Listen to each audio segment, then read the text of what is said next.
everybody, this is the Wikstrand. So today we're going to take a look at Louis Sampertini. That is not a name that you maybe recognize or anything like that, but Angelina Jolie is going to make sure that you know who he is and what he went through, at least, you know, part of his life.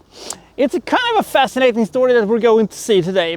This is my review of Unbroken.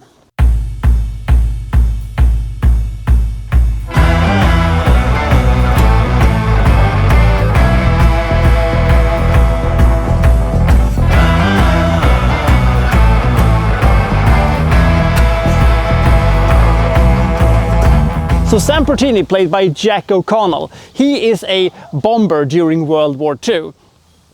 And when this movie started, was a little bit worried because I thought that the main character of this movie was Jai Courtney, but he's only in it, you know, for the first, 5-10 minutes or whatever it was of this thing. Can you imagine spending 137 minutes together with that limp dick? Anyway, back to Jack O'Connell. He, do his bomber things and stuff like that. We also get to see some of, his upbringing and that he was an athlete and stuff like that. But then he is shot down and he gets to spend quite a lot of time on this raft. We'll get back to the raft in a second, by the way. And after some time on this raft, he and another survivor ends up in this, Japanese prison camp where this guy Watanabe makes him his personal project to break, and he takes every opportunity to have to, torment him physically and psychologically and just try to break him. Will he be broken by Watanabe, or will he, as the title says, remain unbroken? That's what we're gonna find out. I will say this right from the start. This is not a war movie. This is in fact more of a prison camp movie. And if that is your thing, I think you're gonna like this movie a lot. There is some really, really good production value in this one. The bombing sequences that they have in the beginning are very, very well made.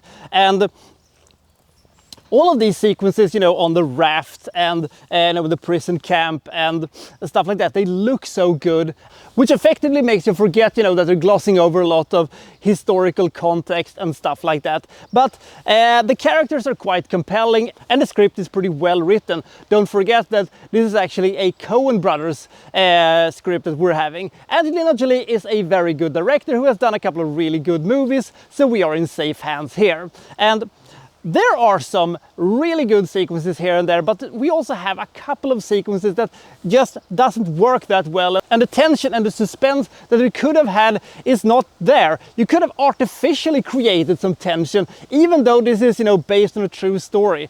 You can make sequences more tense and mean more just by adding stuff that doesn't have to interfere with what actually happened. And I also think that they kind of didn't show the forgiveness aspect of the story, which the title cards in the end talks about, which actually seems like a good way of ending the story, but they didn't do that. Instead, I think that was saved for the sequel, Road to Redemption, that was made a couple of years later, which I think is one of these pure flicks, Christian propaganda movies or whatever it was. I haven't seen that and I have no intention of doing so. I'm totally fine with this movie. There are some fantastic sequences towards the end, and also I think they could have done more with the entire thing, with the radio that they had, in the prison camp. That could have been, a fascinating little, side plot that they could have done. But it is a fascinating story, and Louis himself is actually a quite compelling character, even though Jack O'Connell may not be the most charismatic actor I've ever seen, but he was totally fine. I was actually more into, the other guy who survived and who was with him on that raft. Speaking of that raft, this is something that always bothers me and always gets me a little bit, oh God. It's not a big thing and it's not going to, impact the rating whatsoever, but I just have to get it off my chest. Can you please add some facial hair and some longer hair to your characters if they're stuck on a raft? I don't think they got either with them a knife to shave with or shaving cream to do so. Or if they did so, make them have scratches on their cheeks from the shaving thing.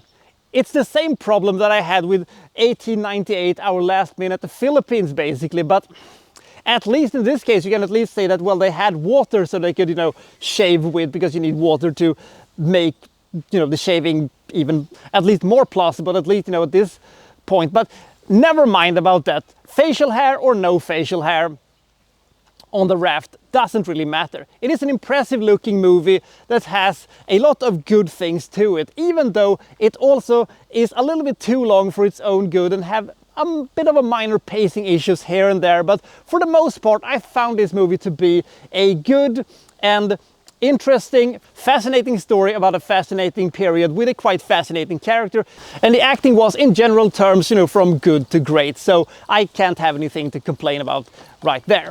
I would not be against the idea of Angelina Jolie making a full-on, you know, Pacific war picture at some point. That could have been quite a lot of fun, because she apparently has the tools to do it. Let's just, you know, write a good script so she can, you know, film it or something like that. I think that has the possibility of becoming quite a good movie. Despite some of the negative aspects I may have for this movie, I think that the script is strong enough, and the directorial efforts by Jolie is also strong enough to compensate that. I give Unbroken 63 points. It is a well-made, nice-looking and competently made movie. So I'll see you next time for, well, so-and-so reviewing, well, such and such. Thank you for watching. Thank you very much.